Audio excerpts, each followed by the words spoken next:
Negeri ini memanggilmu kawan, belajar bergerak berbagi untuk negeri. Guru penggerak majukan pendidikan, guru penggerak menghamba pada murid, kreatif rancang pembelajaran, hargai potensi. Assalamualaikum warahmatullahi wabarakatuh. Waalaikumsalam warahmatullahi wabarakatuh. Alhamdulillahirabbil alamin wa bihi nasta'in ala umuri dunya waddin. Asyhadu an la ilaha illallah wahdahu la syarika wa asyhadu anna Muhammadan abduhu wa rasuluh. Pertama-tama puji dan syukur marilah sama-sama kita panjatkan kehadirat Allah Subhanahu wa taala yang mana oleh Allah telah memberikan kita kesehatan, umur panjang sehingga kita dapat berkumpul di ruangan SD Negeri Tiga Kanapura yang sangat kita cintai ini. Yaitu tujuan dan maksud kita melakukan diseminasi budaya di sekolah yang dilakukan oleh Ibu Isnida. Adapun susunan acara hari ini adalah satu, moderator sebagai pembukaan sekaligus sebagai pembukaan oleh saya sendiri. Dua, kata-kata sambutan oleh Bapak Kepala Sekolah SD Negeri Tiga Kanapura, yaitu Bapak Azhari SPD. Tiga, diseminasi budaya positif oleh Ibu Isnida. Empat, penutup. Kita buka acara ini dengan membaca Bismillahirrahmanirrahim bersama-sama. Bismillahirrahmanirrahim. Acara selanjutnya yaitu kata-kata sambutan dari Bapak Kepala Sekolah, yaitu Bapak Azhari SPD. Kepada Bapak Azhari SPD dipersilakan. Bismillahirrahmanirrahim. Assalamualaikum warahmatullahi wabarakatuh. Hamdan syukran lillah, salatu wassalamu ala rasulillah wa ala alihi wa sahbihi wa mawala. Puji syukur kepada Allah Subhanahu wa taala, selawat dan salam kepada junjungan kita Nabi besar Muhammad sallallahu alaihi wasallam serta keluarga dan sahabat beliau sekalian.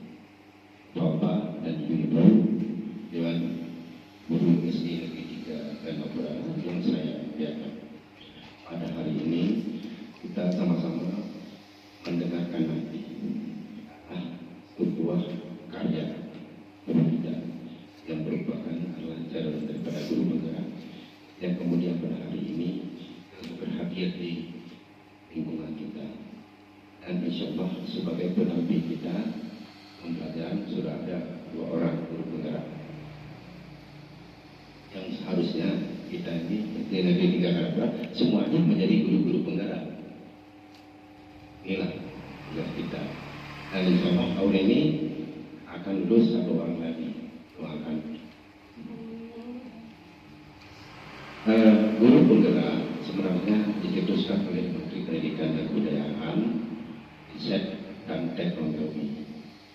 Ini adalah dicetus.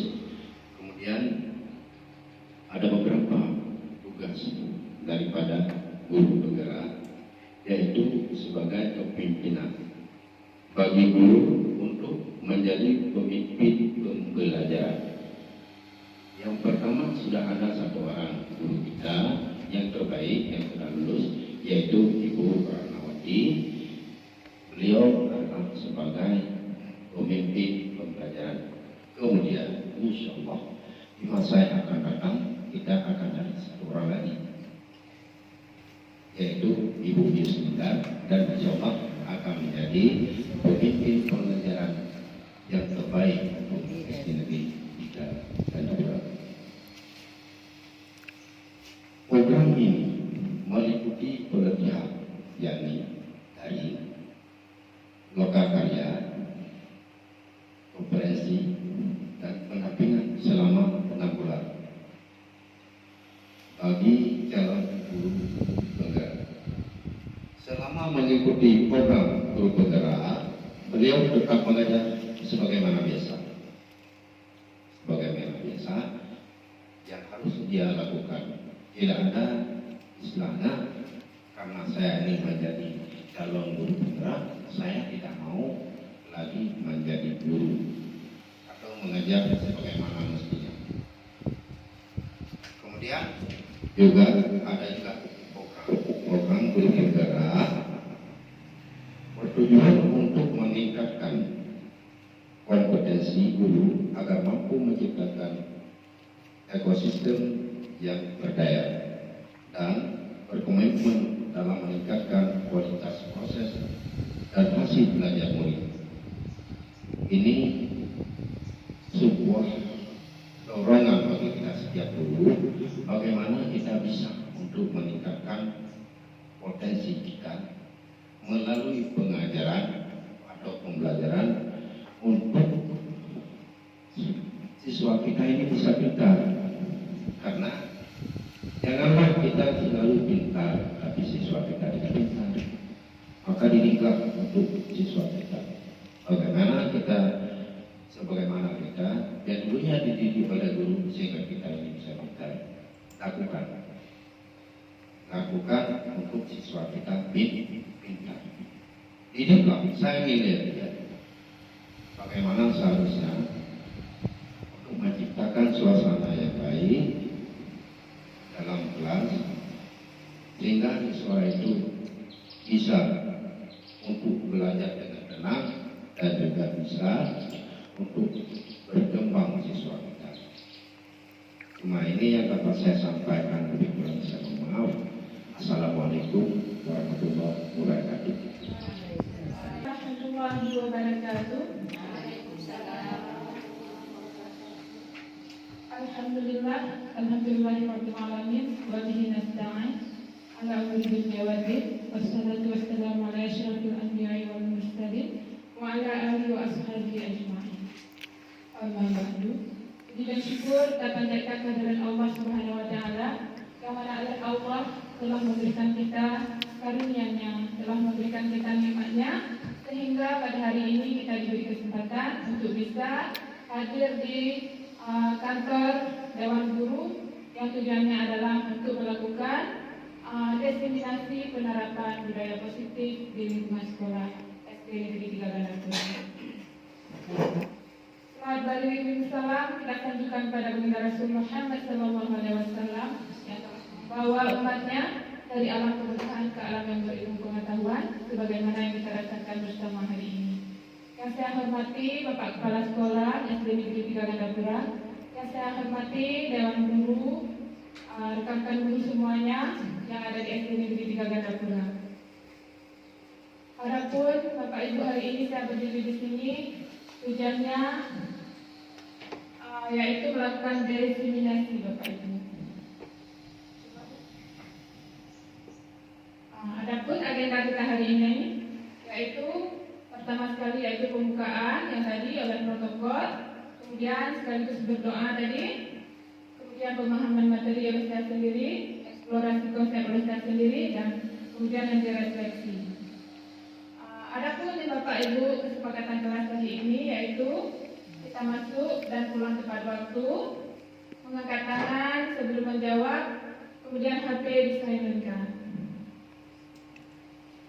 Bapak Ibu, tujuan diseminasi budaya positif hari ini adalah yang pertama sekali yaitu membagi pemahaman dan pengalaman dalam menerapkan budaya positif dengan rekan-rekan guru semuanya di SD Negeri 3 Gandapura.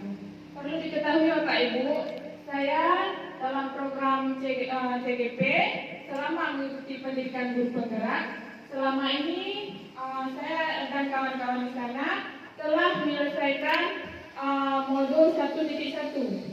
Jadi inilah aksi nyata yang harus kami buat, yang harus kami sosialisasikan kepada rekan-rekan guru. Ini merupakan tugas terakhir kami di modul 1.1.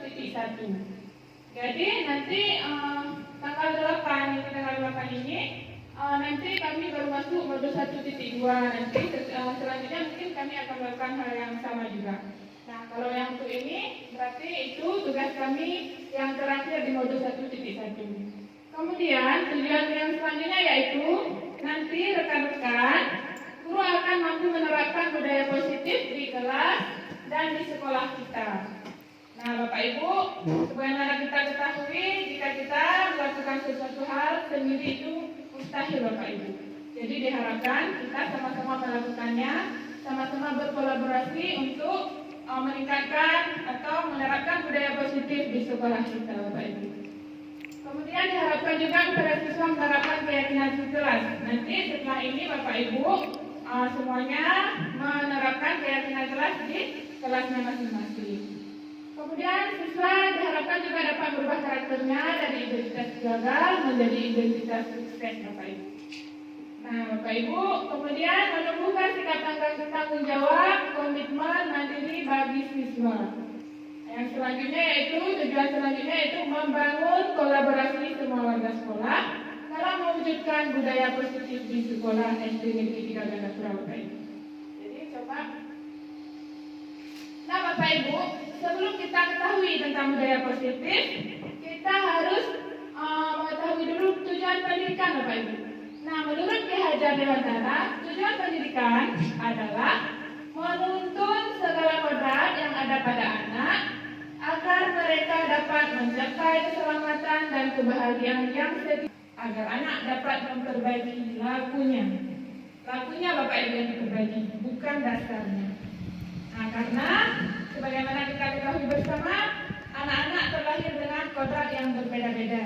Jadi tugas kita sebagai guru hanya memperbaiki lakunya, tingkahnya, bukan kodrat yang sudah ada pada anak itu sendiri. Seperti halnya Ki Hajar Dewantara juga mengumpamakan bahwasanya pendidikan itu ibarat petani, ya. Pendidikan itu ibarat petani, yang artinya bahwasanya sekolah diibaratkan sebagai lahan pertanian dan siswa diibaratkan sebagai bibit, kemudian kita sebagai guru diibaratkan sebagai petani.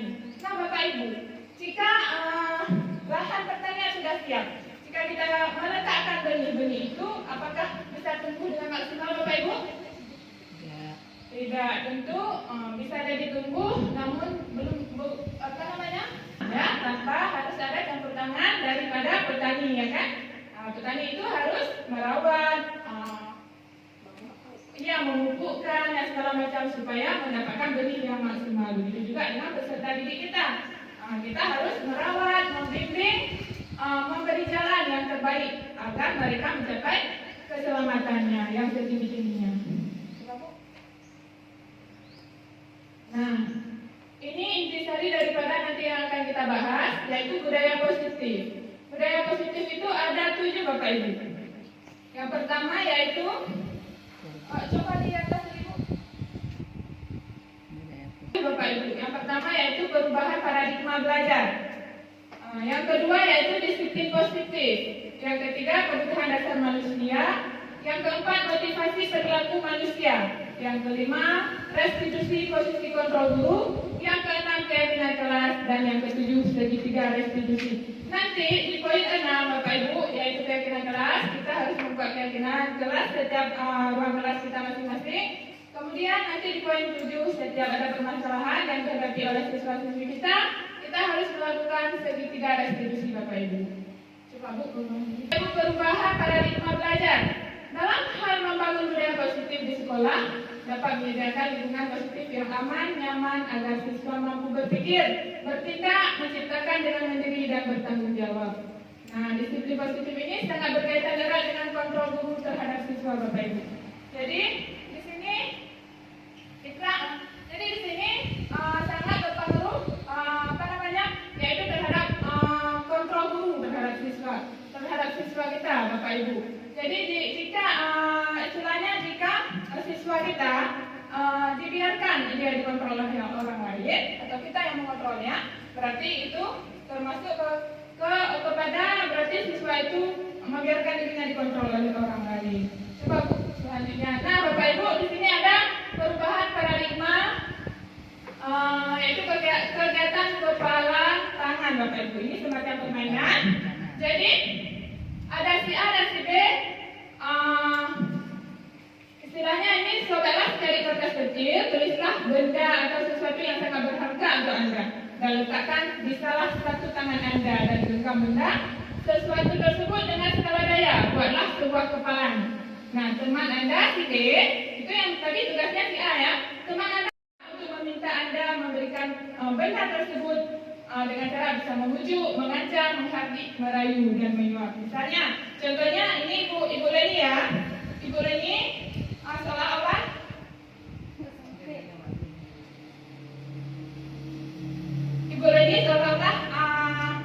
menulis sesuatu hal yang sangat berharga di tangan Bu Leni. Kemudian Bu Leni merekamnya.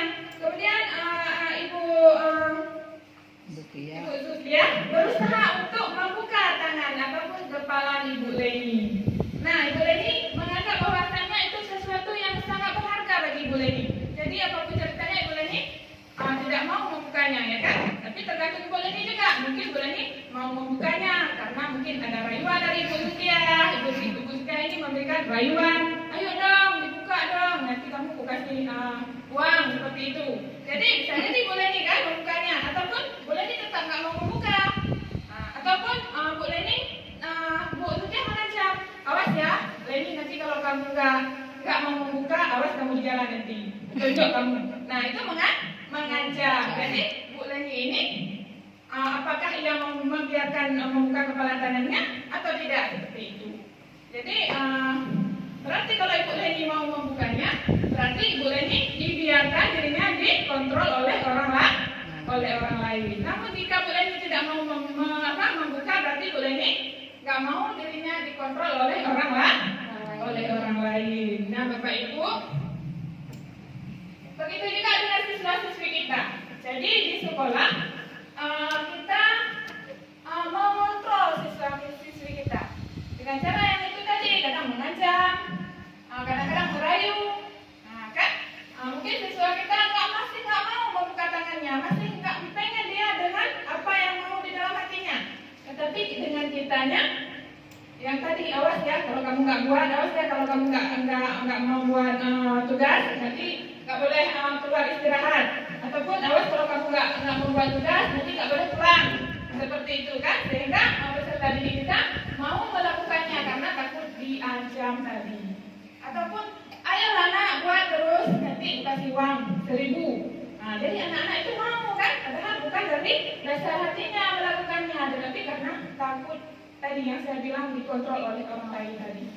Nah, tetapi kalau anak itu tetap tidak mau melakukannya, berarti dia memberikan dirinya untuk dikontrol oleh dirinya sendiri, Bapak Ibu. Nah, Bapak Ibu, perubahan paradigma yang tadi, teori kontrol tadi, itu berkaitan erat dengan ilusi guru mengontrol murid yang tadi saya bilang. Berarti kalau murid biasanya yang kita lakukan, kita sebagai guru selalu mengontrol murid dengan cara yang tadi saya katakan.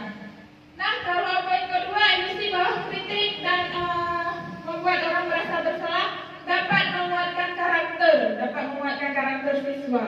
Nah, di sini bahwa kritik membuat orang merasa bersalah dapat menguatkan karakter bagi kita kalau kita berpikir. Contohnya kritik, misalnya anak-anak kita sobek-sobek kertas di dalam ruangan. Setiap hari dia sobek-sobek kertas, ataupun sering kita melihat anak-anak kita mensobek kertas. Jadi hari ini kita bilang, nak coba hari ini nggak boleh lagi disobek kertasnya, ataupun simpan di kertas nggak boleh disobek. Besoknya dia melakukan lagi. Jadi kita nggak ada pilihan lain dengan cara, ayolah nak, jangan lagi disobek-sobek kertasnya. Nggak kasihan kamu sama orang tua kamu di sekolah, di rumah orang tua kamu pergi bertani, ke kebun, ke pelaut segala macam, untuk mengupayakan bahwasanya untuk ada kamu mendapatkan uang untuk beli buku segala macam. Nah, di sini kamu apa yang kamu lakukan? Nah, biasanya dengan suara yang lemah lembut. Apa yang kamu lakukan yang di sekolah? Nah, kamu nggak belajar, kertasnya disobek-sobek. Nah, itu tandanya kamu nggak menghargai orang tua kamu. Sehingga kadang-kadang anak di situ ada kita lihat malah ia menangis ataupun malah ia bersedih karena mengingat orang tuanya yang tadi, yang kita bilang tadi bahwasanya orang tua kamu, kasihan orang tua kamu. Berarti di situ membuat anak merasa bersalah, Bapak Ibu. Bagi kita berpikir dengan berkata seperti itu akan membuat karakter anak kita lebih kuat. Namun itu merupakan pemikiran yang keliru, Bapak Ibu. Itu ada efeknya, nanti dia akan merasa bahwasanya anak-anak itu nggak berguna, merasa dirinya membuat orang lain menjadi beban terhadap dirinya, Bapak Ibu. Kemudian ada juga efektif dan bermanfaat. Nah, Bapak Ibu, kita sering Bapak Ibu mengatakan bahwasanya pada anak didik kita, ayo nak kamu belajar. Nanti biar bisa biar bisa mengalahkan si A kawan kamu. Ataupun ayo nak kamu belajar biar dapat ranking 1. Ataupun ayo nak kamu belajar nanti biar ibu kasih hadiah. Nah, dengan penguatan-penguatan seperti itu kita anggap bermanfaat dan efektif bagi anak. Namun itu dianggap sebagai hal yang keliru Bapak Ibu. Karena dengan menguatkan anak seperti itu, ia hanya yang ada di pikiran dia belajar untuk mendapatkan ranking 1. Dia belajar untuk mendapatkan hadiah. Bukan dasar dari hatinya, saya belajar supaya nanti saya ilmu yang saya peroleh bermanfaat bagi diri saya sendiri. Bukan ada dasarnya seperti itu Bapak Ibu. Jadi penguatan-penguatan positif seperti itu sekarang Bapak Ibu dianggap sedikit keliru Bapak Ibu. Kemudian ilusi bahwa orang dewasa memiliki hak untuk memaksa. Nah Bapak Ibu, di rumah saja dengan anak kita terhadap anak kita biasanya, ayo nak kamu harus jadi polisi. Kita memaksa anak, ayo nak kamu harus menjadi guru misalnya. Tetapi pada hakikatnya anak itu dia tidak tertarik terhadap guru atau tidak tertarik terhadap polisi. Jadi kita di situ berperan untuk memaksa anak. Kita beranggapan bahwasanya kita orang dewasa berhak untuk memaksa mereka. Seperti itu Bapak Ibu. Nah Bapak Ibu, kita acara kedua yaitu masuk ke dalam disiplin positif Bapak Ibu. Jadi apa makna disiplin positif Bapak Ibu? Pak Bu, makna daripada disiplin positif? Coba Bu buka. Nah Bapak Ibu, disiplin positif berasal dari bahasa Latin yang artinya belajar. Namun dalam bahasa budaya kita, makna kata disiplin telah berubah menjadi suatu yang dilakukan seseorang pada orang lain untuk mendapatkan kepatuhan. Kecenderungan umum adalah menghubungkan kata disiplin dengan ketidaknyamanan, bukan dengan apa yang dihargai atau pencapaian suatu tujuan yang mulia. Nah Bapak Ibu, ketika kita berbicara dengan kata disiplin, terlintas dalam pikiran kita bahwa itu tidak nyaman Bapak Ibu. Kalau saya seperti itu Bapak Ibu, ketika saya mendengar kata disiplin, nah ini udah berat nih, udah membuat capek ini. Nah seperti itu Bapak Ibu. Dihubungkan dengan ketidaknyamanan. Contohnya Bapak Ibu, ketika kita berjalan di jalan raya menggunakan helm, kita harus menggunakan helm. Helm itu yang kita gunakan membuat kita tidak nyaman ya kan Bapak Ibu? Iya, membuat kita tidak nyaman. Berarti dari di situ membuat kita merasa tidak nyaman Bapak Ibu. Kemudian kita diharuskan untuk menggunakan masker Bapak Ibu. Ketika kita masuk ke bank atau segala macam, kita harus menggunakan masker. Masker itu membuat kita bengong atau segala macam sehingga merasa kita tidak nyaman. Nah maka dari situ kedisiplinan itu dihubungkan ketidaknyamanan Bapak Ibu.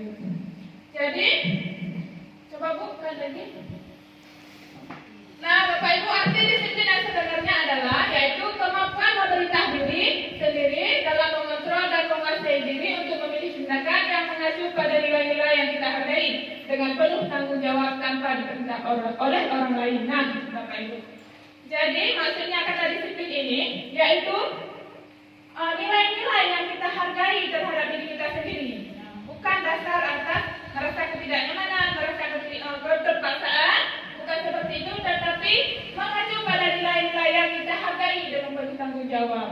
Nah Bapak Ibu, disinilah kita tanamkan kepada peserta didik kita bahwasanya setiap apa yang dia lakukan, setiap apa yang mau dia belajar, jangan kita tanamkan bahwasanya untuk mendapatkan hadiah, untuk mendapatkan ranking 1, segala macam, tetapi kita tanamkan pada peserta didik kita nilai-nilai yang positif itu, nilai-nilai yang dihargai pada diri dia sendiri. Kalau kita menanamkan untuk mendapatkan ranking 1, kasihan anak lain yang nggak sanggup mencapai ranking 1, ia malah akan lebih terkucilkan, dia lebih merasa terkucilkan. Alah saya untuk apa belajar terus yang dapat ranking 1 memang mudah yang itu terus, saya memang nggak mendapatkannya seperti itu. Jadi kita tanamkan pada diri anak walaupun dia nggak mendapatkan ranking 1, berarti dia punya bakat tersendiri yang lain. Nah, sama juga dengan anak yang mendapatkan D1 Bapak Ibu. Yang kedua, nilai-nilai yang kita hargai adalah nilai-nilai kebajikan. Itulah tadi yang saya katakan, berarti yang di sini kita menghargai nilai-nilai kebijakan Bapak Ibu. Coba. Nah, nilai-nilai kebijakan universal, yaitu nilai-nilai kebajikan universal adalah beriman. Berarti nilai-nilai kebijakan, nilai-nilai kebajikan itu, yaitu yang pertama beriman, bertakwa kepada Tuhan Yang Maha Esa, berakhlak mulia, mandiri, bernalar kritis, berkebinekaan global, dan gotong royong Bapak Ibu. Coba Bu lagi. Nah Bapak Ibu, yang ketiga ada kebutuhan dasar manusia Bapak Ibu. Nah di sini di bundaran ini ada 5 kebutuhan dasar manusia. Yang pertama, kebutuhan bertahan hidup, yaitu kebutuhan bertahan hidup, yaitu harus ada makanan, ya kan? Harus ada pangan, papan, dan merasa aman. Harus ada, berarti begini maksudnya Bapak Ibu, siswa kita jika datang ke sekolah, kalau ia belum makan, apakah dia senang belajar Bapak Ibu? Apakah dia belajar dengan baik? Biasanya kita dapatkan Bapak Ibu, dia akan memberontak, ya kan? Pasti dia, Bu, saya lapar Bu, seperti itu. Pasti dia, Bu, kita makan dulu Bu ya. Pasti seperti itu dia. Berarti kita sebagai guru harus mencari tahu dulu kebutuhan dasar manusia itu, yang 5 ini terhadap peserta didik kita. Kita harus cari tahu dulu, dia si A udah makan belum? Seperti itu. Kalau dengan kita tanyakan ataupun dengan cara kadang-kadang memang kalau peserta didik kita itu memang lapar, dia akan katakan sendiri, Bu, saya nggak sanggup belajar, saya mau makan. Jadi pilihannya nggak ada pilihan lain Bapak Ibu, nggak ada istilahnya, nggak ada makan. Jadi mau kita kasih pelajaran sekalipun, dia nggak akan masuk pelajarannya. Kecuali kita penuhi dulu kebutuhan dasarnya itu, yaitu dia harus makan Bapak Ibu. Yang kedua, kebutuhan cinta kasih. Nah, di sini siswa kita berharap dia mau diterima oleh temannya, mau diterima oleh gurunya, mau diterima oleh kelompoknya. Nah, di sini kita harus berusaha melihat bahwasanya tidak membeda-bedakan anak. Nah, jadi kebutuhan dasar manusia itu kebutuhan cinta ataupun diterima oleh kelompoknya. Yang ketiga, merasa kesenangan. Murid harus senang pada saat belajar, maksudnya merasa kesenangan. Nah, siswa dia harus merasa senang, dia bisa belajar dengan maksimal. Jangan istilahnya begini Bapak Ibu. Begitu kita masuk, kita lihat kondisi siswa, apa dia senang belajar atau tidak. Mungkin dia anak-anak yang biasanya ceria. Pas kebetulan hari itu dia nggak ceria, duduk aja terpaku. Jangan langsung kita suruh anak itu untuk maju. Kamu dari tadi perhatikan duduk-duduk aja. Coba kamu ke depan kerjakan soal nomor sekian misalnya kita suruh. Kita jangan seperti itu, tetapi harus melihat dulu kesenangan anak. Apa dia ada mood hari ini? Apa enggak? Mungkin dia di rumah ada bermasalah atau segala macam. Kita harus menggali atau mencari tahu terlebih dahulu Bapak Ibu. Kemudian yang kelima, penguasaan. Biasanya murid keinginannya untuk menjadi pemimpin Bapak Ibu. Jadi ada siswa kita yang kita lihat biasanya anak kelas 1 lah bisa kita jadi contoh. Biasanya dia ingin selalu maju, mau menjadi sebagai pemimpin, yaitu sebagai ketua kelas. Nah, kebutuhan dasar manusia di situ yang 5 salah satunya yaitu sebagai pemimpin ini pun harus kita lihat. Kita beri kesempatan untuk menjadi pemimpin. Seperti itu. Boleh dengan jadi pemimpin dalam sebagai ketua kelas, boleh jadi pemimpin sebagai kelompok, kita buat kelompok ya, kita tunjuk sebagai pemimpin. Nanti bergiliran orang lain lagi. Jadi di situ kita ada menciptakan rasa menghargai terhadap siswa kita. Nah, boleh Bu yang tadi. Nah, selanjutnya Bapak Ibu, kita berlatih dengan contoh kasus Bapak Ibu ya. Nah, di sini Bu Yusnida guru kelas 5 SD Negeri 3 Gandapura, ia bingung menghadapi ulah Agus. Beberapa anak telah datang dan mengeluhkan Agus yang sering meminta bekal makan siang mereka dengan memaksa. Jika Anda menghadapi situasi seperti Ibu Yusnidan, apa yang Bapak Ibu lakukan? Nah, Bapak Ibu, apa yang akan Bapak Ibu lakukan? Dan menurut Anda, kira-kira apa alasan Agus melakukan seperti itu? Nah, Bapak Ibu, jika menjadi Bapak Ibu, apa yang akan Bapak Ibu lakukan? Apakah menegurnya, atau marah-marah, atau bagaimana? Kasusnya sering minta makan siang terhadap teman-temannya dengan memaksa. Jadi, bisa jadi Bapak Ibu menegur, ya kan? Menegur, memberi arahan, ya kan? Seperti itu. Jadi coba Bu. Nah, Bapak Ibu, kemungkinan di sini ada 5 jawaban Agus yang sesuai dengan kebutuhan dasar manusia. Yang pertama, mungkin karena Agus benar-benar lapar, Bapak Ibu. Benar-benar lapar. Jadi kita jangan langsung menegur. Bapak Ibu, jadi jangan langsung menegur. Kamu nggak selalu mengganggu teman-teman kamu.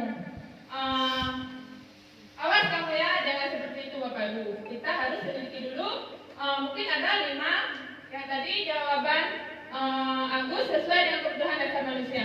Yang pertama mungkin karena Agus merasa lapar dan kemungkinan jika Agus tidak memiliki uang, karena orang tua Agus tidak memiliki uang, bisa jadi seperti itu, ya tidak membawa bekalnya. Yang kedua mungkin karena Agus ingin diperhatikan oleh teman-temannya yang lain. Mungkin dia beranggapan dengan bersikap seperti itu, teman-teman Agus akan lebih memperhatikan Agus. Nah, ada juga Bapak Ibu anak-anak yang seperti itu.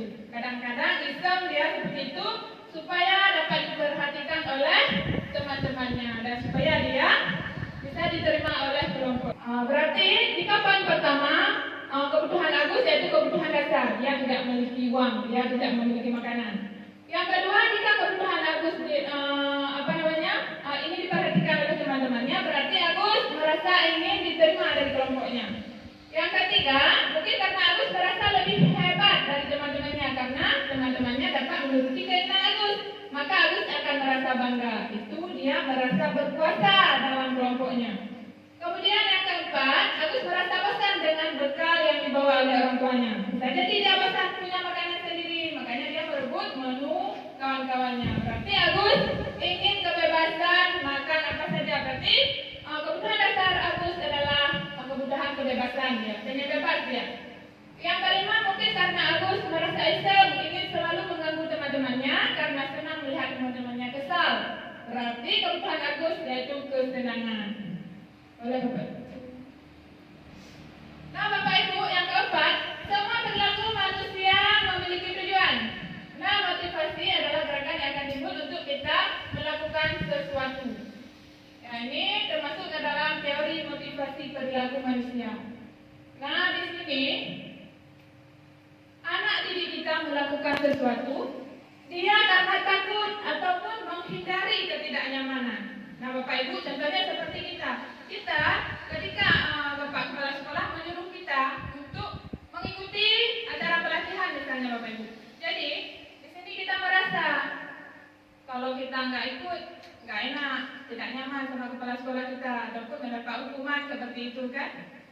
Jadi jangan kita tetap melakukan pelatihan tersebut, tetapi merasa tidak nyaman ataupun takut karena dapat hukuman. Berarti itu motivasi eksternal dari luar Bapak Ibu, bukan motivasi dari dalam diri, dari diri kita sendiri Bapak Ibu. Begitu juga dengan peserta didik kita melakukan sesuatu hal takut karena hukuman, berarti itu termasuk ke dalam motivasi eksternal. Kemudian yang kedua, mendapatkan imbalan dari orang lain Bapak Ibu. Nah, kita mau melakukan pelatihan tersebut sebagai guru karena kita tahu nanti di sana dikasih bekal, dikasih uang, dikasih alat tulis, tas, buku dan segala macam. Karena dasar itu makanya kita mau melakukannya, berarti itu masuk juga ke dalam motivasi eksternal. Sama juga dengan anak-anak. Jika anak-anak melakukan hal tersebut, dia mau melakukannya, tetapi mengharapkan imbalan. Nanti saya melakukan ini dikasih uang sama Bapak Ibu guru. Berarti itu dia termasuk ke dalam motivasi eksternal. Nah, untuk yang ketiga yaitu menghargai diri sendiri Bapak Ibu. Inilah yang dimaksud dengan motivasi internal. Inilah yang tujuan disiplin positif kita. Berarti Bapak Ibu yang kita berperan terhadap peserta didik kita, inilah yang poin nomor 3 Bapak Ibu. Kita berupaya untuk mengatakan pada anak bahwasanya apapun yang ia lakukan bukan atas dasar hukuman, atas atas dasar menghargai diri sendiri. Kita tanamkan pada diri peserta didik kita bahwa itu sangat penting untuk dirinya sendiri, Bapak Ibu. Tekan yang merah. Ya. Ibu, kita saatnya membedakan mana hukuman, yang mana konsekuensi. Nah, di sini ada contoh kasus. Mari kita pelajari, Bapak Ibu. Fana kurang menguasai pelajaran matematika, sehingga pada saat mata pelajaran tersebut berlangsung, dia lebih banyak berdiam diri menggambar di buku pelajaran. Pada saat guru matematikanya Pak Herman menanyakan, Fana menjadi gugup dan tidak sengaja menjatuhkan tasnya dari kursi, serta tiba-tiba menjadi gagap pada saat berupaya menjawab. Seluruh kelas pun tertawa melihat perilaku Fana yang bicaranya gagap dan terkejut tersebut. Pak Herman membiarkan Fana ditertawakan teman-temannya yang gagap dan gugup dan malu luar biasa. Malahan Pak Herman meminta Fana maju ke papan tulis sambil menunjuk Fana. Karena Fana tidak bisa menjawab pertanyaan Pak Herman, kelas pun menjadi gaduh dan teman-teman tertawa melihat Fana di depan kelas memegang ujung hidungnya. Menurut Bapak Ibu, apakah setuju dengan kelakuan Pak Herman? Nah, Bapak Ibu bagaimana, setuju dengan kelakuan Pak Herman? Tentunya tidak. Nah, menurut Bapak Ibu, yang dilakukan Pak Herman itu sebuah hukuman atau konsekuensi? Hukuman atau konsekuensi, Bapak Ibu? Coba kita lihat dulu. Coba Bu, buka. Nah, ayo terlatih membedakan mana hukuman atau konsekuensi, Bapak Ibu. Jadi, guru mencatat 100 kali di dalam buku kalimat, saya tidak akan terlambat lagi karena terlambat di sekolah. Dia berarti mencatat 100 kali di buku dengan kalimat, saya tidak akan terlambat lagi. Itu hukuman atau konsekuensi, Bapak Ibu? Ya, konsekuensi ya Bu ya. Ya, nanti kita lihat ya. Kemudian lari mengelilingi lapangan basket 2 kali karena terlambat hadir di sekolah. Hukuman atau konsekuensi? Hukuman. Nah, murid diminta untuk push up 15 kali karena tidak menggunakan masker ke sekolah. Itu masuk ke nanti Bapak Ibu ya. Coba kita lihat. Coba Bu, next kita lihat jawabannya. Nah, Bapak Ibu, kita membedakan mana hukuman atau konsekuensi biar nanti bisa kita terapkan pada peserta didik kita. Nah, mencatat 100 kali dalam buku kalimat, saya tidak akan terlambat lagi. Itu berarti hukuman. Lari mengelilingi lapangan basket 2 kali karena terlambat hadir di sekolah, itu juga hukuman. Murid diminta untuk push up 15 kali karena tidak menggunakan masker ke sekolah, itu juga hukuman. Kemudian menggantikan kertas tugas teman yang telah dicoret-coret, itu konsekuensi, Bapak Ibu. Membersihkan tumpahan air di meja tulis karena tersenggol pada saat belajar, itu juga konsekuensi. Murid disuruh untuk tidak mengenakan sepatu seharian di sekolah karena tidak mengenakan sepatu hitam, itu hukuman. Nah, Bapak Ibu, hukuman dan konsekuensi. Hukuman yang kita lakukan itu tidak sesuai dengan apa pelanggaran yang dilakukan oleh anak. Misalnya mencatat 100 kali karena terlambat datang ke sekolah, itu ada masuk akal tidak, Bapak Ibu? Tidak masuk akal. Nah, karena itu dinamakan dengan hukuman. Seharusnya ia mendapatkan konsekuensi, kan? Tidak datang terlambat, nggak ada hubungan dengan mencatat 100 kali. Tetapi jika dia datang terlambat, konsekuensi yang harus dia terima apa?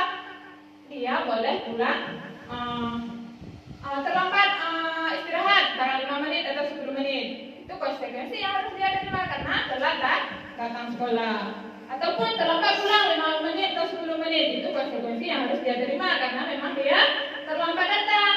Nah, seperti itu Bapak Ibu. Kemudian mengganti kertas teman yang telah dicoret, itu cocok. Memang itu konsekuensi. Ada hubungannya dengan kesalahan yang dia lakukan. Dia merobek, dia mencoret kertas temannya, berarti konsekuensi yang harus dia terima yaitu menggantikan kertas temannya. Coba Bapak Ibu. Yang kelima yaitu restitusi posisi kontrol guru. Yang satu penghukum sebagai penghukum, Yang kedua, pembuat rasa bersalah. Yang ketiga, sebagai teman. Yang keempat, sebagai pemantau.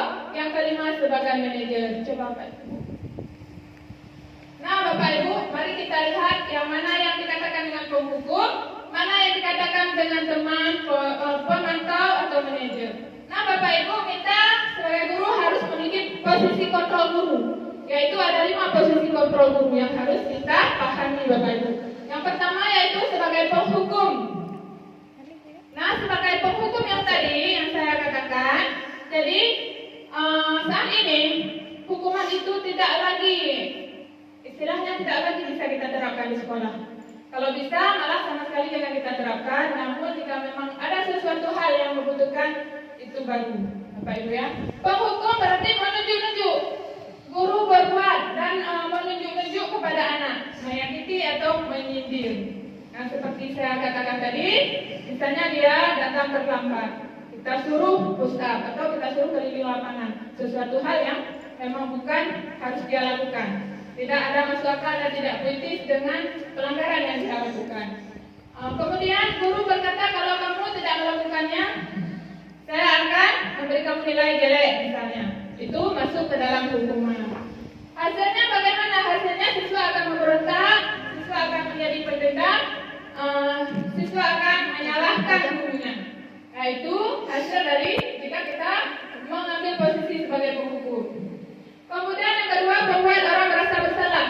Nah, siswa kita, nah ini yang paling banyak kita lakukan. Saya sendiri pun banyak melakukannya karena membuat orang merasa bersalah. Ketika siswa kita melakukan pelanggaran, ketika siswa kita merobek-robek kertas yang saya tadi ceritakan, saya sering mengatakan pada siswa, ayo anak, jangan berbuat seperti ini. Kasihan orang tua kamu capek, ini itu segala macam. Jadi sehingga siswa kita menangis ataupun sehingga siswa kita merasa bersedih karena atas apa yang kita katakan. Nah, itu jika kita mengambil posisi kontrol sebagai pembuat orang merasa bersalah. Kemudian itu sebagai penghukum dan pembuat orang merasa bersalah itu dianggap sebagai identitas gagal, Bapak Ibu. Jadi tidak bisa lagi kita gunakan, Bapak Ibu. Yang selanjutnya yaitu teman. Nah, kita menganggap siswa-siswi kita sebagai teman. Kita menganggap memposisikan siswa-siswi kita sebagai teman, yaitu guru berbuat dengan alasan-alasan untuk muridnya. Ayolah nak, buatlah untuk demi ibu. Kasihan ibu kalau enggak kalian mau buat tugas, nanti ibu dimarahin oleh kepala sekolah. Apa enggak kasihan kalian sama ibu? Iyalah bu, beres, itu kecil bu, nanti juga saya selesaikan. Berarti posisi seperti itu sebagai teman, Bapak Ibu. Kita memposisikan diri kita sebagai teman. Kemudian kalau posisi sebagai pemantau, Bapak Ibu, itu lebih kepada menghitung atau mengukur. Misalnya kepada siswa kita berkata, kamu bagus, presentasi kamu bagus, berdasarkan apa? Berdasarkan cara-cara yang kita tunjukkan pada anak. Berarti kita setiap hari memantau dia. Itu posisi kita sebagai pemantau. Kemudian sebagai manajer, Bapak Ibu. Kalau sebagai manajer, apa guru berbuat mengajukan pertanyaan-pertanyaan kepada siswa. Apa yang kita yakini misalnya? Apa yang keyakinan kelas kita yang telah kita buat seperti apa? Kemudian kita tanyakan kepada siswa kita untuk memperbaiki diri sendiri itu kita harus melihat keyakinan kelas yang telah kita lakukan. Nah, posisi seperti itu yaitu posisi manajer, Bapak Ibu. Hasilnya bagaimana? Hasilnya akan menguatkan watak ataupun karakter siswa kita. Jadi posisi yang demikian itu sebagai manajer yang dianjurkan untuk kita perlakukan di sekolah kita, karena itu termasuk kontrol diri ataupun identitas yang berhasil dan sukses yang diterapkan di sekolah, Bapak Ibu. Jadi coba lihat. Nah, contoh kasus lagi, Bapak Ibu, pertanyaan. Saya kecewa sekali dengan kamu. Itu sebagai pembuat orang merasa bersalah. Kemudian kamu tidak pernah benar melakukannya, itu sebagai penghukum. Ayolah lakukan demi ibu, itu sebagai teman. Kemudian apakah kamu mau mendapatkan stiker bintang hari ini? Itu posisinya sebagai pemantau. Nah, bagaimana kamu bisa menyelesaikan masalah ini? Itu sebagai posisi manajer. Yang terakhir, kamu selalu yang paling terakhir mengumpulkan tugasmu. Kamu selalu tidak bisa. Kamu selalu ini, selalu itu. Berarti itu posisi kontrol yang diambil oleh guru itu sebagai penghukum.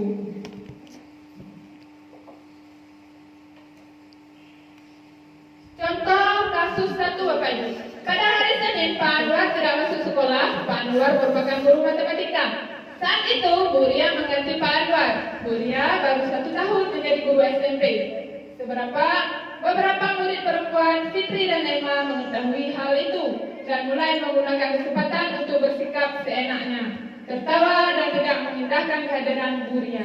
Bu Ria mencoba menyapa Fitri dan Emma dengan ramah sambil mengingatkan untuk tetap fokus pada tugasnya. Ayolah, tugasnya dikerjakan. Nanti ibu ditegur kepala sekolah kalau kalian tidak mengerjakan tugas.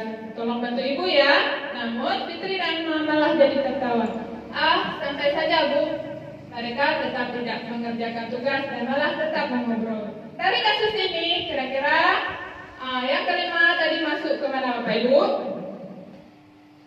Masuk ke dalam posisi kontrol sebagai teman. Coba Bu.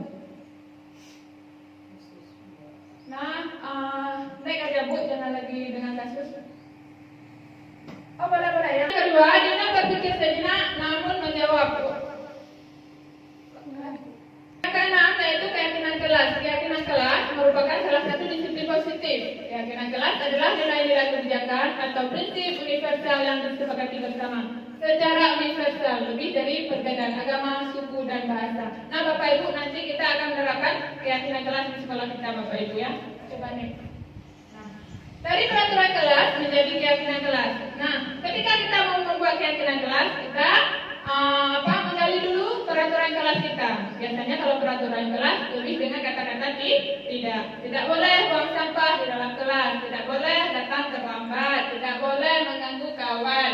Itu biasanya masuk ke dalam peraturan kelas. Jadi setelah kita terapkan peraturan kelas, nanti maksudnya ke keyakinan kelas. Di keyakinan kelas nanti kita tidak ada lagi kata-kata tidak. Berarti langsung saja ke kami siswa-siswi yang bertanggung jawab, kami siswa-siswi yang disiplin, kami siswa-siswi yang menyayangi teman dan menghargai guru. Seperti itu nanti Bapak Ibu ketika kita membuat keyakinan kelas.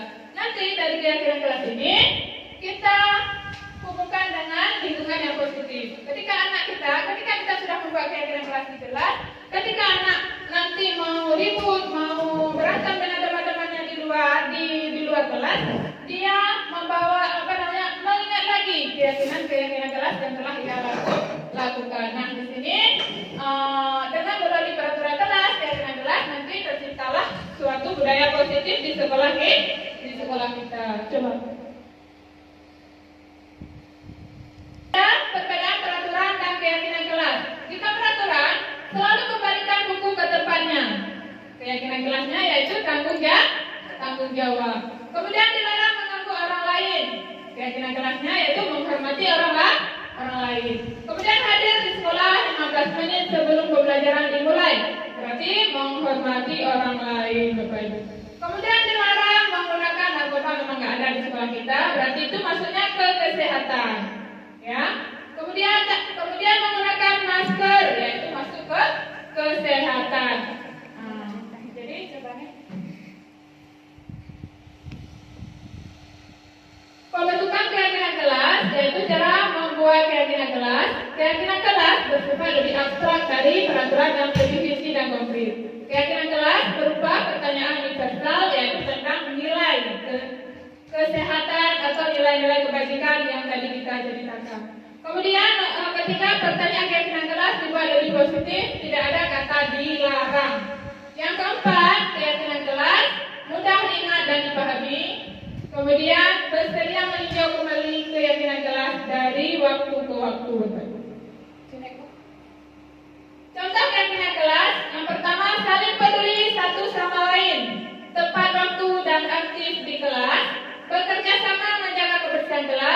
menghormati orang lain, menghormati kawannya.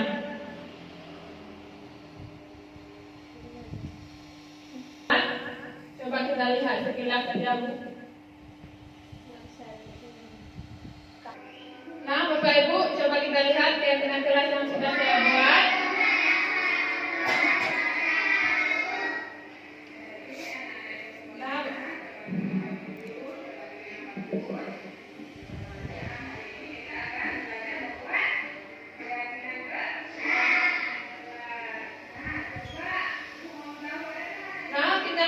Kita percepat saja Bapak Ibu, supaya kita tahu hasilnya karena mengingat waktu kita. Coba Bu dipercepat. Lagi sedikit lagi Bu. Nah, di situ setelah ada anak-anak setelah anak-anak membuat keyakinan kelas, dia tulis di kertas masing-masing, kemudian dia tempel, kemudian kita pilah-pilahkan lagi Bapak Ibu.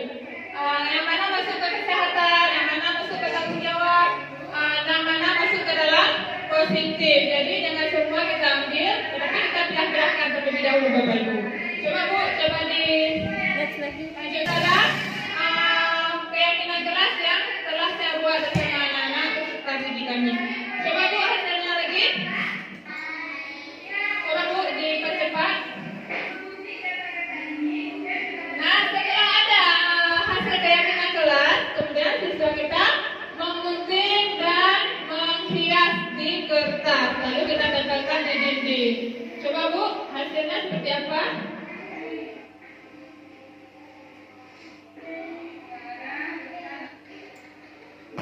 Seperti itu, jadi Ibu, ini hasil daripada keyakinan kelas yang telah kami buat Bapak Ibu. Jadi Bapak Ibu nanti bisa juga membuat yang seperti ini. Nanti kita bisa saling bekerja sama, kolaborasi dalam membuat keyakinan kelas Bapak Ibu. Boleh Bu, coba selanjutnya. Bapak Ibu coba kita lihat, yaitu materi ketujuh, yaitu segitiga restitusi. Nah, di sini nanti kita akan membuat segitiga restitusi terhadap permasalahan yang dihadapi oleh siswa kita. Coba nih Bu. Nah, Bapak Ibu, apa itu segitiga restitusi? Segitiga restitusi adalah proses menciptakan kondisi bagi murid untuk memperbaiki kesalahan mereka, sehingga mereka bisa kembali ke kelompok mereka dengan karakter yang lebih kuat melalui kegiatan restitusi guru. Tujuannya untuk apa? Untuk membantu murid menjadi lebih memiliki tujuan disiplin positif, serta memulihkan dirinya setelah berbuat kesalahan. Yang kedua, membantu murid untuk jujur pada dirinya sendiri. Coba Bu. Mengevaluasi dampak dari kesalahan yang dilakukan. Yang ketiga, memberikan penawaran bukan paksaan. Jadi ketika anak bermasalah kita tanya apa solusi yang baik untuk dirinya, ya. Bukan kita memaksa siswa. Coba Bu. Segitiga restitusi berdasarkan kita lihat di sini ada segitiga. Yang pertama, menstabilkan identitas. Di sana kita akan menanyakan kepada siswa kita, setiap orang pasti pernah melakukan kesalahan. Nanti divalidasi kebutuhan yang salah. Nanti kita bisa tanya pada anak, kamu tentu punya alasan tersendiri melakukan kesalahan ini. Nah, coba kamu kemukakan alasannya, bisa jadi seperti itu. Kemudian ada menanyakan keyakinan. Nilai-nilai apa nak yang telah kamu yakini? Nilai-nilai apa nak yang telah kita sepakati di sekolah kita? Nah, jadi bisa seperti itu. Coba Bu. Nah, tentang menstabilkan identitas, guru boleh berkata, berbuat salah itu hal yang manusiawi dan tidak ada manusia yang sempurna di dunia ini. Kemudian kamu tentu tidak boleh menyalahkan dirimu sendiri terus menerus. Nah, boleh coba Bu satu lagi, validasi kebutuhan ya. Guru bisa berkata, kamu bisa saja kan melakukan hal lebih buruk, namun kamu tidak melakukannya. Kamu pasti punya alasan mengapa melakukan ini. Nah, apa yang penting bagi kamu, kemudian apa alasan kamu melakukan ini bisa kita tanyakan pada siswa kita yang bermasalah nanti Bu. Coba lagi Bu. Kemudian menanyakan keyakinan. Nah, guru berkata, apa nilai yang kita percayai di sekolah kita? Nilai-nilai universal apa yang telah kita sepakati bersama di kelas? Kelas yang ideal itu seperti apa sih? Kamu ingin anak jadi seperti apa? Dan dan apa yang kamu rasakan saat ini? Nah, kamu mau menjadi anak yang baik atau mau menjadi anak yang buruk? Seperti itu. Jadi Bapak Ibu, kita melakukan penerapan segitiga restitusi dalam pembelajaran. Ada kasus satu, terdapat siswa yang salah memakai baju seragam pada hari Jumat. Pada hari Jumat jam pertama kelas 5A, pada saat itu sedang berlangsung ulangan harian. Seorang peserta didik bernama Mulia Sabila salah memakai baju seragam sekolah. Karena hari Jumat seharusnya menggunakan baju putih, namun kali ini ia menggunakan baju pramuka. Nah, di sini saya telah melakukan restitusi Bapak Ibu sekitar sebulan yang lalu. Jadi mari kita melihatnya contoh restitusi yang telah saya lakukan.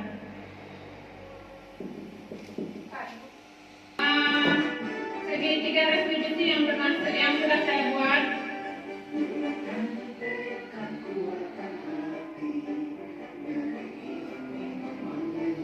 Coba Bu ditajamkan sedikit, karena kita sudah tahu tentang pengertian restitusi. Sedikit lagi. Jangan. Kasus yang pernah saya buat ke dalam restitusi. Dia Sabila salah menggunakan baju seragam pada hari Jumat. Seharusnya ia menggunakan baju putih, namun kali ini ia menggunakan baju pramuka. Nah, di situ saya memanggil Mulia Sabila ke dalam ruangan khusus. Jadi di situ saya tanyakan dan saya lakukan langkah restitusi. Di situ saya tanyakan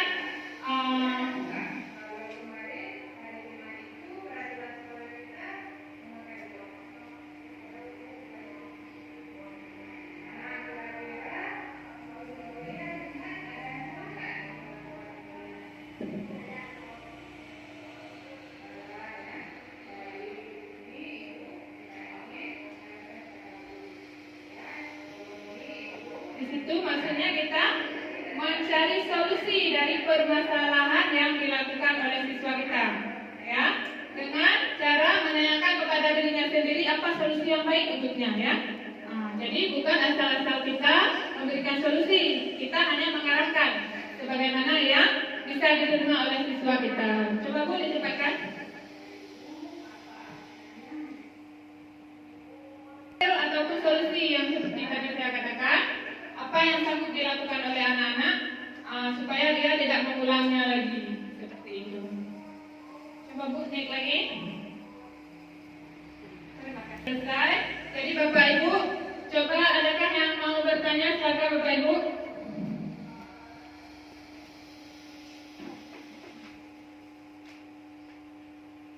Mulai Bu Nurbaiti, silakan Bu. Saya buka 2 sesi pertanyaan, cukup untuk 2 pertanyaan saja. Silakan Bu. Assalamualaikum warahmatullahi wabarakatuh. Waalaikumsalam warahmatullahi wabarakatuh. Terima kasih Ibu, tadi sudah menjelaskan sangat bermanfaat bagi kami. Cuma ketika penjelasan Ibu tadi saya merasa kurang memahami tentang apa perbedaan restitusi dan pemantau. Coba Ibu jelaskan sedikit. Baik Bu, ini ada pertanyaan dari Ibu Nurbaiti bahwasanya ia mengatakan perbedaan dari pemantau dan restitusi, Bu. Ada lagi yang mau bertanya satu lagi? Yang sekalian saya jawab. Ada yang mau bertanya satu lagi?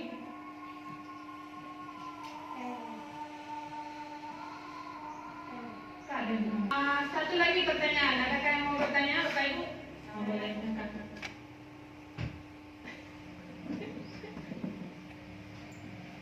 Yang saya ingin tanyakan tentang restitusi ini. Jika terdapat siswa yang melakukan kesalahan, siapakah yang berhak melakukan tindakan restitusi tersebut? Dari Ibu Nurbaiti ada pertanyaan dan Ibu Yuliana. Saya akan menjawab dari pertanyaan dari Ibu Yuliana terlebih dahulu. Jadi Bapak Ibu, yang melakukan restitusi itu tergantung permasalahannya seperti apa.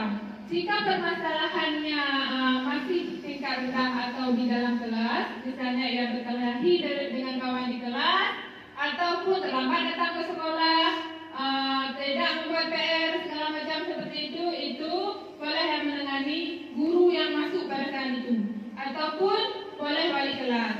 Namun jika permasalahannya di luar kelas, contohnya yang memanjat pagar sekolah ataupun berkelahi dengan kawannya sampai berdarah-darah, sampai baju-bajunya terlepas ataupun sampai kancing bajunya putus segala macam, itu ranahnya kalau ada guru BK boleh dengan guru BK ataupun langsung saja dengan kepala sekolah. Jadi di situ kita berperan, semuanya berperan di situ. Seperti itu Bu Yulia. Jadi untuk jawaban pertanyaan dari Bu Nurbaiti, perbedaan dari pemantau dan restitusi. Jadi Bapak Ibu, restitusi dan pemantau itu hampir sama Bapak Ibu. Jadi kalau pemantau lebih kepada ketika siswa melanggar, dia langsung ingat apa konsekuensi yang dia langgar. Misalnya, oh hari ini saya datang terlambat, kamu datang terlambat, konsekuensinya apa? Langsung dia menjawab, saya terlambat istirahat Bu, barang 5 menit, saya terlambat pulang Bu, barang 5 menit. Langsung siswa itu sendiri tahu bahwasannya ia apa yang harus ia lakukan, seperti itu. Tetapi kalau restitusi, ketika siswa melakukan kesalahan, misalnya terlambat datang ke sekolah, jadi kita panggil kenapa kita tanyakan dia terlambat, apa solusi yang bisa kita berikan atau apa solusi yang kita tanyakan dia, yang menjawab dia yang memberikan solusinya, seperti itu. Jadi kalau restitusi lebih kepada solusi yang kita berikan terhadap siswa kita, bukan hanya siswa yang terlambat datang. Misalnya dia berkelahi segala macam seperti kita katakan tadi, berarti kita mencari solusi sama-sama. Seperti itu Bapak Ibu. Jadi bagaimana bisa diterima? Bisa Bu. Baiklah, kalau begitu dengan berakhirnya pertanyaan ini maka berakhirlah acara kita Bapak Ibu. Jadi saya harapkan destinasi ini atau budaya positif ini bisa kita terapkan di sekolah SD Negeri Gandapura. Jika kita menerapkannya sendiri tentunya kita tidak akan mampu Bapak Ibu. Kita mengharapkan seluruh tangan ataupun seluruh kerjasama Bapak Ibu semuanya untuk menciptakan budaya positif. Baiklah, sampai di sini saya akhiri dengan wabillahi taufiq wal hidayah. Wassalamualaikum warahmatullahi wabarakatuh.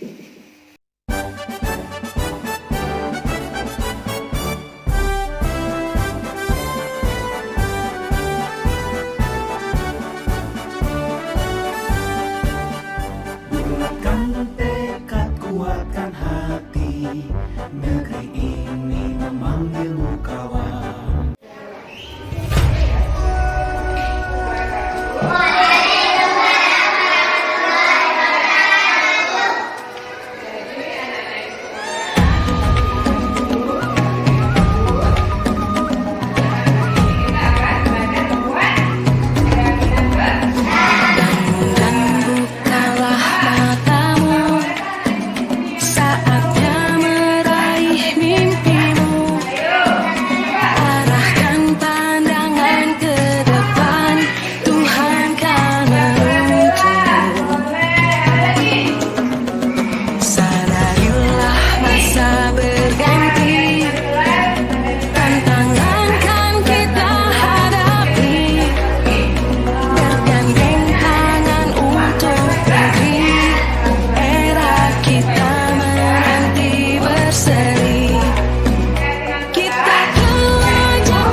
Contoh yang kira-kira tadi udah tahu kan? Nah ini dia. Kami siswa-siswi yang bertanggung jawab. Kami menghormati orang lain. Gitu kan ada nomor 2 ya? Ya, kami menjaga. Sekarang ibu bagikan di kertas. Anak ibu buat satu orang satu tentang keyakinan kelas ya, buat di sini ya. Tulis dulu, tulis dulu. Ya, satu orang satu.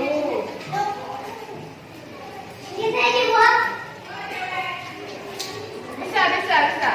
Ya anak-anak, sudah siap belum? Sudah, kita sudah siap. Coba anak ibu tempelkan ke papan tulis keyakinan yang telah anak ibu buat.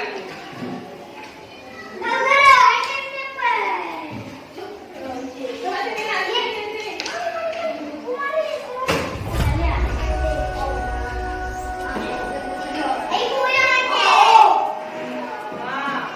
Nah, udah. Kalau udah bisa, udah.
Dan nomor satu. Mana nomor satunya? Paling pedu.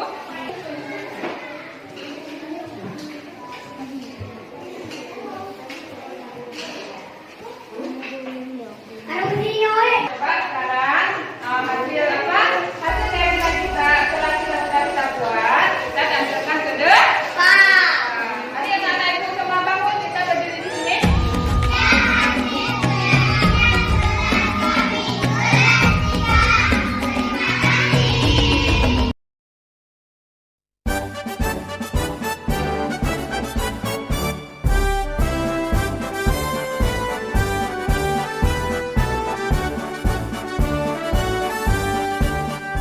Bulatkan tekad, kuatkan hati. Negeri ini memanggilmu kawan. Belajar bergerak berbagi untuk negeri. Guru penggerak majukan pendidikan. Guru penggerak menghamba para murid.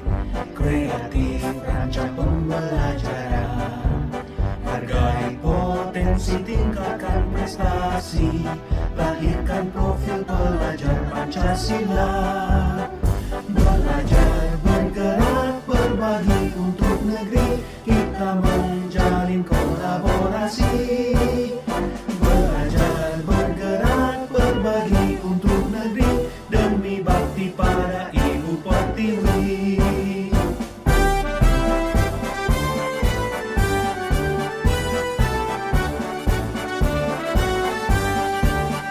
Bulatkan tekad, kuatkan hati. Negeri ini memanggilmu kawan. Belajar bergerak berbagi.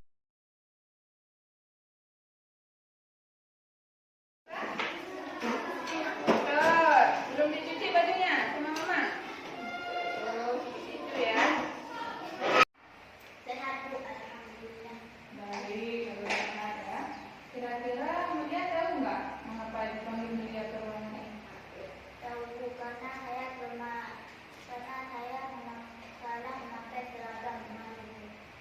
Baik, berarti Mulia kemarin salah memakai baju seragam ya.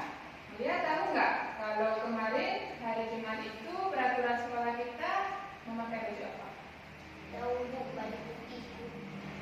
Nah, kira-kira menurut Mulia lihat ada yang salah nggak dengan perlakuan Mulia? Salah ya.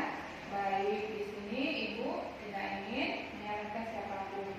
Ya, di sini Ibu dan Mulia akan berdiskusi terhadap permasalahan Mulia lakukan, ya kan? Karena bahwa setiap orang itu pernah juga melakukan kesalahan. Namun setiap kesalahan itu tidak berlangsung terus-menerus. Kita harus memperbaikinya dan merubah perilaku kita, ya kan?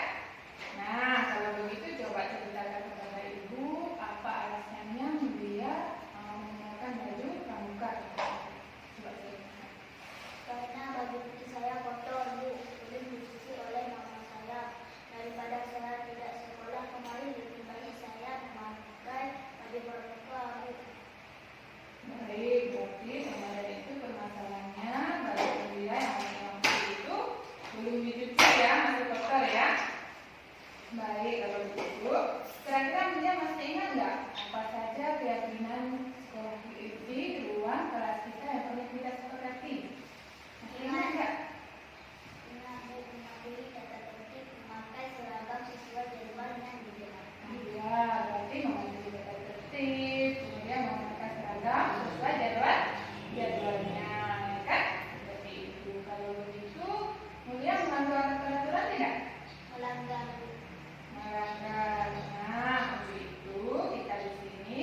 Baiklah, mulai saat ini berarti Mulia harus lebih menaati peraturan lagi, ya Kak. Jadi memperhatikan lagi bajunya, ya Kak. Ya, jangan mengharapkan sama mama ya. Ya, baiklah, terima kasih banyak Mulia ya atas waktunya. Silakan Mulia balik kembali ke rumahnya. Waalaikumsalam. Assalamualaikum warahmatullahi wabarakatuh. Perkenalkan, nama saya Aulia Nadila, kelas 3A. Tadi saya dan teman-teman baru saja membuat keyakinan kelas bersama. Saya dan teman-teman sangat senang dengan adanya keyakinan kelas. Kami jadi lebih bersemangat dalam belajar. Semoga kami dapat menjalankannya dengan baik. Terima kasih. Assalamualaikum warahmatullahi wabarakatuh. Perkenalkan, nama saya Suryati SPD, saya guru kelas 3 di UPTD SD Negeri 3 Gandapura. Hari ini saya akan memberikan umpan balik dari sosialisasi budaya positif yang dilakukan oleh Ibu Ismidar. Terima kasih buat Ibu Ismidar atas sosialisasinya, bahwa kami rekan guru sangat mendukung dan juga kami akan menerapkan budaya positif ini di kelas kami terlebih dahulu. Kemudian kami akan berusaha mewujudkannya di sekolah. Terima kasih buat Ibu Ismidar atas sosialisasi budaya positif, tetap semangat dan selalu sukses. Assalamualaikum warahmatullahi wabarakatuh.